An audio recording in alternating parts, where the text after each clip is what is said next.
He helped scale operations at Amazon, led teams at Chobani and Alto Pharmacy, and now he owns 5 stretch-owned franchises across Florida.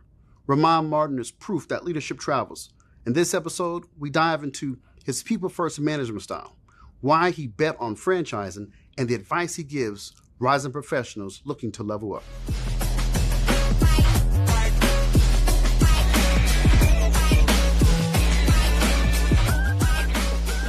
He is the former director of operations at Amazon, the former vice president of fulfillment and delivery at Alto Pharmacy, and the former senior vice president of supply chain at Chobani.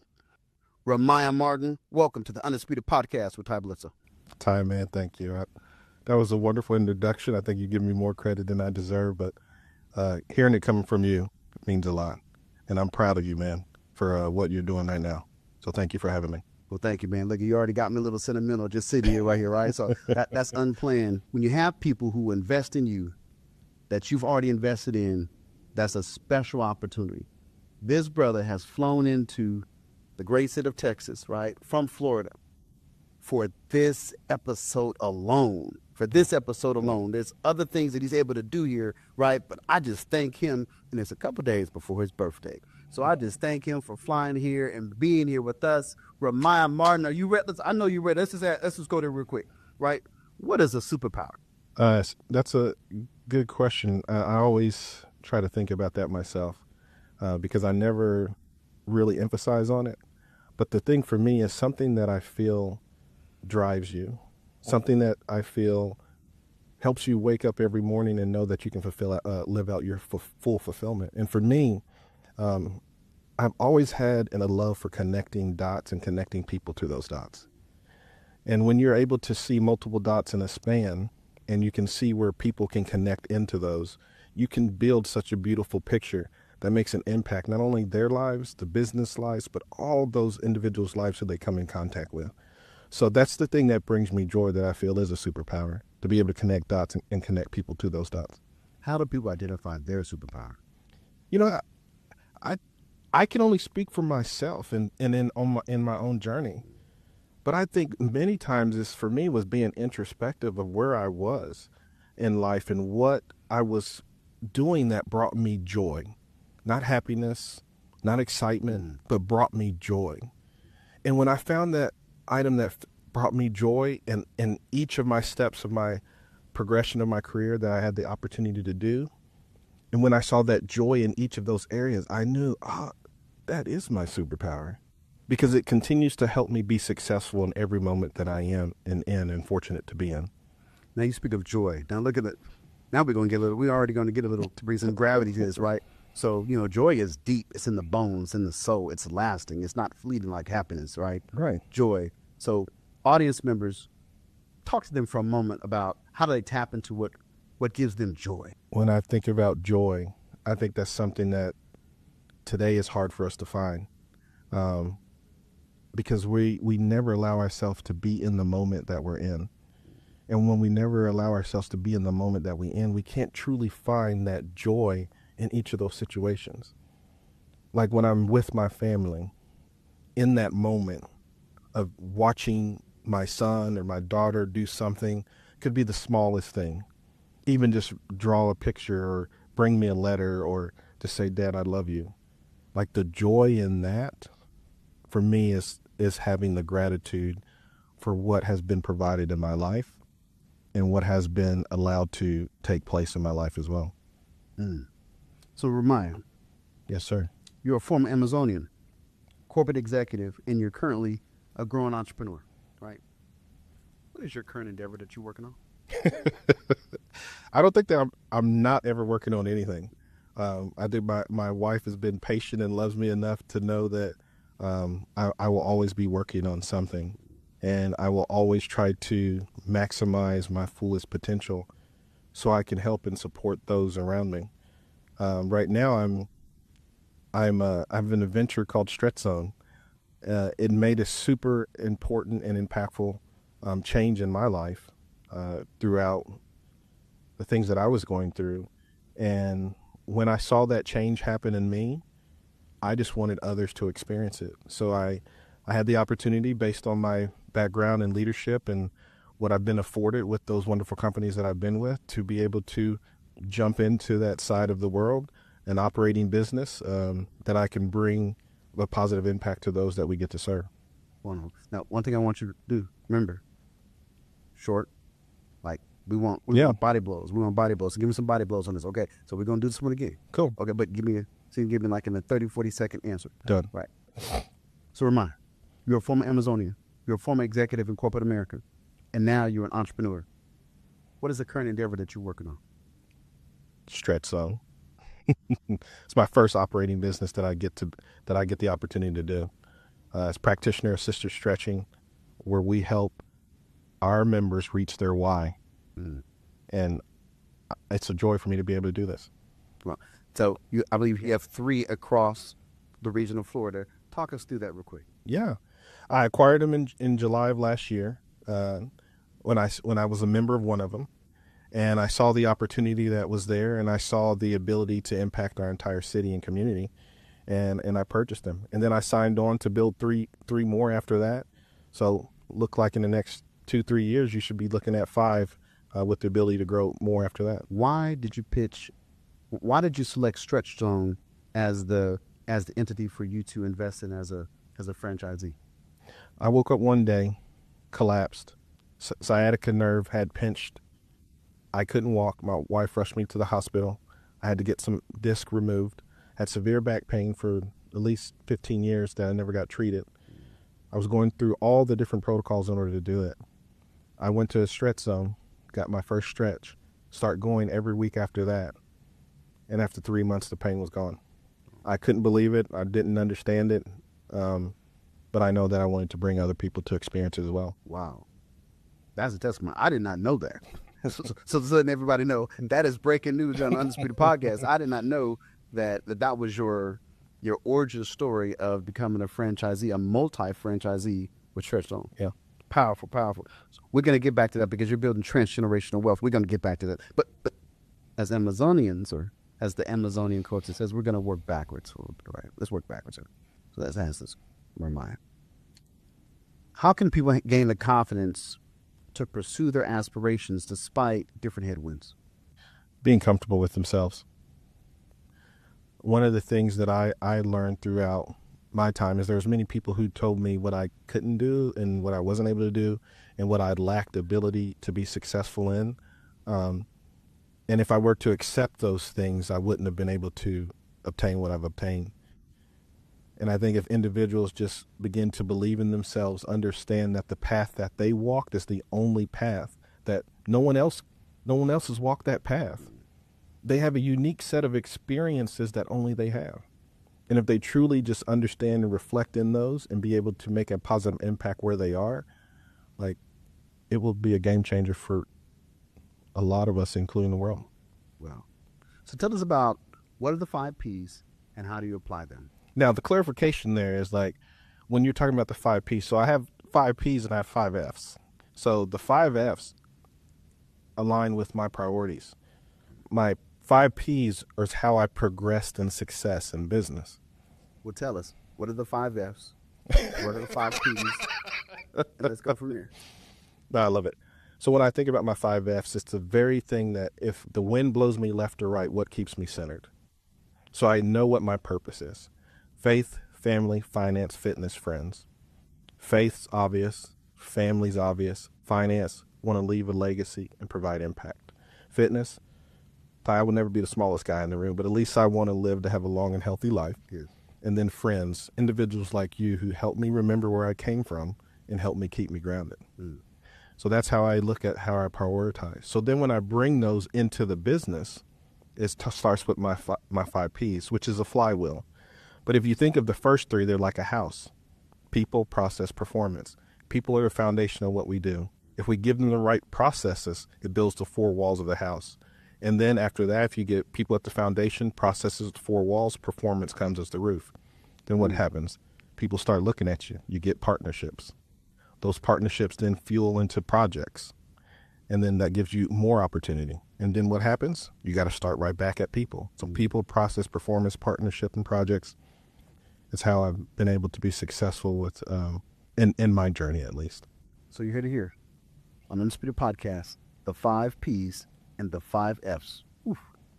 Look at, don't tell me, y'all, we not giving you good stuff. You're not getting empty calories. You're not getting French fries. You are securing and receiving nutrients. This the B12 shot without the pain of the needle. I appreciate the kind words, Ty. So, Ramiah, what can managers do to improve team cohesion? Step into their shoes.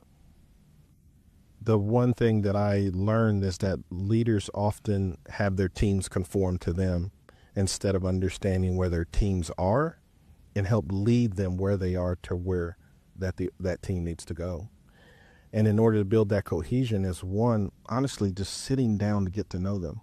I had one of my employees at Stretch Zone. We always do a get to know you with every single person. We sat down and had to get to know you. At the end, he got very emotional. He says, Ramiah, in all my life, I've never had my boss or my employer ever sit down and try to get to know me. What? And that, to me, made all the difference, because if we truly just see the value in each person, the discretionary effort for what they do will go through the roof. Okay, so now you're getting to issue, right? So you have bad leaders out there. So why are bad leaders tolerated in whatever industry around the world? Yeah, I look at that a little bit different. Like, it is subjective, and I like the word that you use, bad. And for me, I had to change my perspective, because I thought the same way as having bad leaders. But those leaders have gotten to the position that they had by being successful doing what they're doing. So for them, they may not consider that. But what you do find is that that leader has had an inability to connect with the people that they serve. And so when they are unable to connect with the people that they serve, it turns them into a bad boss who can't lead me the way that I need to be led. And I think if our leaders had more, we have many great leaders, don't get me wrong. But if that was a staple of what leadership was continually, just understanding our people in a deeper way, in a way that we can unlock the keys of potential that they have, I think success would be rampant in many of our businesses. Understand that people want 3 things. Want to feel seen, heard, and valued. So leaders out there, go out there and spend time eye to eye, get to know your people, learn to be curious, right? Take some ownership and step into your shoes, right, Ramiah? Yes, and the add on to that, it's not what you say or what you do, but it really is how you make them feel. Come on now. If you make them feel valued, if you make them feel a part of something bigger, and if you make them feel needed, them being us as human, we are built for community. We are built to give. Why not do that all the time? What's the best leadership lesson you learned at Amazon? For me, it was serve. I know that there's a lot of dynamics that people have in different journeys that they've taken there. But the Amazon gave me a large opportunity to lead lots of leaders and lots of teams. And I learned there that I needed to serve them for us to be able to be successful, not be served by them to make myself successful. And when I was able to serve them and build leaders and get leaders promoted, see them reach their career goals and aspirations, not to mention their financial success, that was the joy. Okay. That's a good one. That's a good one. That's a good one. So you've led in you've run in multiple different companies, right? You've led in Fortune 5 corporations. You've led in tech startups. What's the differences? What's the biggest difference in leading at an Alto Pharmacy tech startup and then Fortune 5 Amazon? The thing that I was grateful for with the opportunity that I had with the 2 privately held companies that I was with was they both were founder-led, and those founders were still in place. And when you see in those organizations, those founders led by their vision of what they saw things to be. They were inspired by how they saw the world and what they wanted to bring to the world. And so their passion and their being a culture carrier exuded throughout the entire organization. It happens at all your other corporations, but we use leadership competencies, we use core values, we use those things to measure the success of our leaders. But when you're in those companies, it's pure, just like vision and inspiration that's driving you until you're able to get to that maturity piece. How was professional life after Amazon? Both the two companies, Amazon and UPS prior, that I had the opportunity to be a part of, they taught me a lot of significant skills to be a successful leader at every level. From delivering packages in Frisco, Texas during the holiday season to leading the state of Florida in last mile delivery. They taught me a skill set that I am forever grateful for, that I have been able to take with me, that has allowed me to take on more than I could possibly ever thought I could. How important is it to establish a personal brand? The personal brand piece is hard for me a little bit. I just lead by example. I know personal brands sometimes have been looked at as like, how do I show up to other people? How do I make myself look a certain way to others? For me, it's just, I just try to lead with integrity, and I just try to do the right thing. And I just try to treat people the right way. And that, I have found that has created a level of respect and a level of appearance that people have for me that I never intended or I never expected. I'm just trying to be me. I'm just trying to make a positive impact in everything I do. For our audience out there, what can they do to be both authentic and then still cultivate their own brand? The hardest question to answer for all of us is to figure out who we are. Figure out who we are and what makes us tick. Because only in that, and the second after that is accepting it. When we find out who we are and we accept it and live out our full potential in that, we're living out the reason why we're here. And that's the hardest thing for people to figure out. Give us some counsel for those who are in 3 phases of their professional life, but also their personal life. Early phase, mid phase, and then mature phase. How can they identify, what is the steps you'd recommend for them to really have the introspective conversation, to identify themselves, and then be really comfortable to accept it, and then walk in that path? I think in any part of our career, there's going to be different things that make us who we are. And I think there will be different steps that we take in each of those.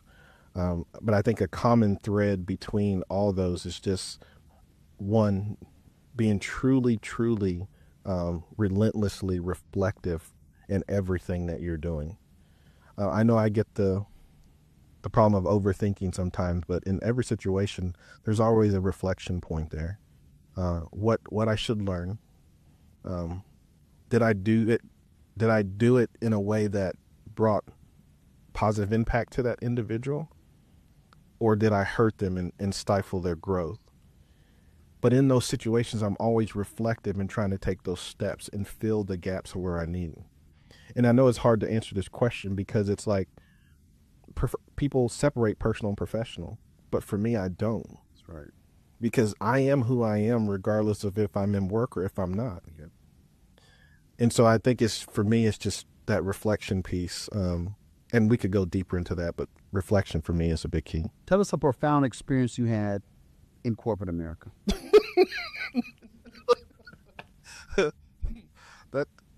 That's loaded, but I've always had profound, but I think one of the things that I never thought would happen. I was with the last organization that I was with, and I had the opportunity to go and be a voice and a face for their suppliers and build and cultivate relationships. And I'm usually in the operation with the people, helping them make an impact. But now going on the road, being a face, building stronger relationships. They picked us up from our hotel. We drove to a private airport. We got into a helicopter. I'm over here like, what are we doing? We get up and we fly for about an hour and a half. We're flying over sugar cane leaves being cut, and we're driving over and we're flying over banana plantations that are used in the ingredients to make the products that this organization is in. And I'm like, I stopped and I was baffled. I'm like, man, I'm such fortunate to have this opportunity to be able to do this. And it was just profound that in my career, I would have never thought I would be flying over banana plantations in a helicopter doing anything, let alone in a helicopter. And so to be able to make an impact for that organization in that spot, that gave me a lot of value and gave me a lot of joy. So talk about this. So you're now a franchisee. You have 5. I understand 5, maybe more, right, that are slated. You own or that are slated for development. What's the steps that people can go through to consider what's the best franchise, or if it's not a franchise, what steps can they take to become a business owner that has a sustainable, successful model? Pick something that's going to truly be impactful for you. A lot of people may go into franchising because they feel like it's a quick way to make money. But it will be a short stint because you're not going to find happiness and joy in what you're doing. You're going to find it a grind, and you're going to find it like something you don't want to do. For me, I picked that because it was something that impacted my life significantly. It was something that involves people that we can help change their lives. And it was also didn't have a complicated supply chain, which was very good. But it was something that meant something to me. So pick something that means something to you and something that you want to bring a positive impact to whatever you're doing, and that will bring you joy. Wow, look at that. I didn't think we'd be talking so much about joy today, but it makes complete sense. Yeah. Because it's the one aspect that people are missing. They're missing fulfillment. Yeah. A lot of people have a need for purpose. A lot of people, leaders, individuals, need inspiration. Kobe Bryant once said, right? Often, we're not motivated. I'm misquoting exactly what he's saying, but he's saying, hey, you may not be motivated, but you still got to bring your best every day. If it's training, working, learning, being a parent, being a spouse, being a human, you got to bring your best every day. Talk to us. How do you bring your best every day being Ramiah Martin? I fail often. I don't bring my best every day. I was actually sitting having a conversation with my son, who goes to the gym all the time and says, I can't if I don't go to the gym, I don't feel right, Dad. And it's that for him, going to the gym helps him bring his best self to the day. And I neglect that sometimes. I'm human. But the way that I do it, again, is those 5 F's. When I stop and reflect and understand what keeps me centered, go back to my 5 F's, go through those, understand if I'm hitting them, and if I'm not, where are the gaps that I can fill. That's how I can continue this journey with passion. And that's how I can bring my best self to the people that I get to serve and get to be a part of their lives and their journey. What excites you about the future? Everything, to be honest. Come on now, look at everything. Yeah, I mean, like, there's we can wake up every day and choose to be negative or choose to be positive. There's plenty of stuff that's happened in our lives that could have turned us in a different direction. Yes. The fact that we are alive today is a testimony to some of the amazing things that we've been afforded in our lives through the journey and the decisions we made before this time.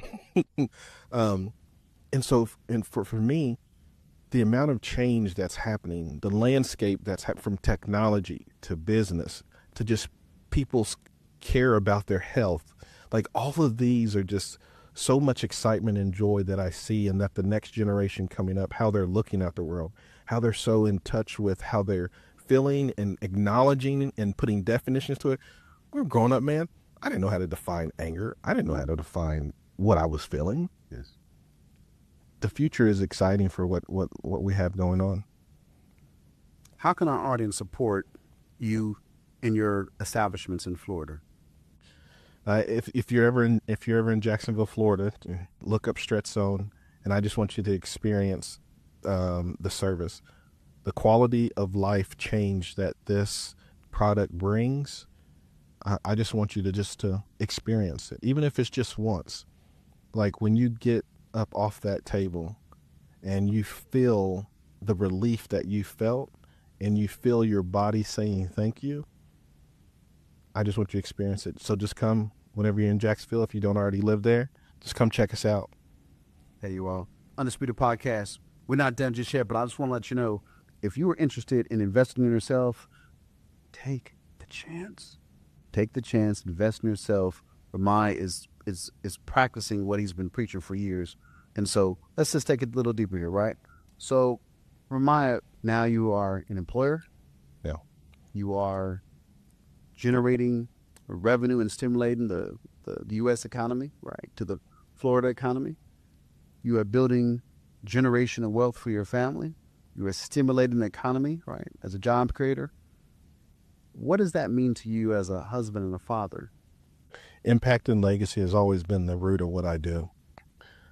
Impact is always giving and serving those that don't have the opportunity, who are less fortunate. And then legacy is leaving an impact in a positive way that transcends just you and transcends the generation after you. There are so many examples in our lives that we already have that have built, many people we call generational wealth, but you just built a generation after generation after generation after generation that produces success, and it just builds on each other. And if we can do that, that's leaving a legacy. And so when just being able to have afforded the opportunity by all these organizations who've invested in me to be able to take that and do that on my own, I say that I never do any of this on my own, by the way. But to be able to do this has been such a humbling, and I'm so grateful that I have the opportunity to do that. And hopefully my kids see that in the future, and they're willing to pick up the baton and run with it. Let's talk about this now. So you've gone from company to company, right? Industry to industry, which is a storybook career that you have. What tips can you give to folks who are interested in maybe going to another organization, or maybe going from nonprofit to for-profit, or from a for-profit to a Fortune 100, or Fortune 100 to a Fortune 20? What do they need to do to make that a reality? First, I always want to say that the grass is greener where you water it. So there may not always be a need to jump and run, but when you are assessing whether or not you need to take that next step in your career, whatever that may be, I cannot go into an organization that their priorities and their values don't align with me. Because if their priorities and values don't align with me, I will struggle. I will always be walking in, hitting my head against the wall. I won't be able to understand how they do what they're doing, because fundamentally inside it just will rip and tear me apart. And so one, I would just assess, and before you go in, it's not about for some people you do have finances that you need to do, but those are the things that I would be mindful of before entering into any other organization. One thing I noticed when we served at Alto Pharmacy together, you were one of my senior customers, and we collaborated quite a bit, is that your team, your direct reports, were always locked into your leadership philosophy. Like, they were locked in. They were locked into the Ramiah Martin brand. What was that sauce, and how can our people managers or those who are aspiring learn from that? Because it really built really good cohesion with your team. One, I just thank that team for just buying in. You had a bunch of clinical pharmacists who trusted a guy who wasn't even from their world, who came in to run the organization where they were, and they believed in what we were doing. My thing is I just have to model the way, and then I have to inspire a shared vision. Like, so if I'm walking the walk and talking the talk, then it builds confidence in your people that you're going to do what you say. If you share with them how you're thinking about things and how they have a part in what you're doing, everyone's on the same page and they can move faster together than they do alone. That's, if anything, that's the only thing that I really can say, because they already had the skill set, they already had the talent, they already had the knowledge. They just needed someone to help unlock those doors that they already had, that they didn't know they had. And I was fortunate to have the opportunity to do that. You activated them. I like to tell them. Listen, we're going to get the soundbite of this one. You say that the team could go faster together than they can go alone. Absolutely. Okay. A lot of people say we go farther together. That's true too. But you also, in my opinion, you go faster. When you have 5 people rowing a boat versus 1, go faster and you go longer. So my piece is we go faster together than we do alone. So Ramiah, tell us this. How do you want to be remembered? As a man who loved his family. As a man who gave more than he took. A man who was grateful to have the opportunity to be able to impact the people's lives that he was. And just a man who said, what he did was well done. Ramiah Martin, it's been an absolute joy. Likewise, It's been a pleasure to sit here and just have you speak inspiration, empowerment, encouragement, but also give us the what, but also the how, and how we can move faster, move further together, apply the 5 P's, the 5 F's, and really move into that anointing. Thank you for having me, my friend. Right. And so for those of you who have enjoyed this episode on the Undisputed Podcast, if you were inspired, if you were encouraged, if you were empowered, right, not only subscribe, but I'll tell you this, let's double click on that, right? If you want to bring this podcast to your organization, reach out to my team. Click on the link below, reach out to the Undisputed team, Undisputed LLC, and let us know that you want to bring this to your organization, where we inspire you about driving transformation at the individual and at the organization level. Until next time, take care of yourselves and take care of each other.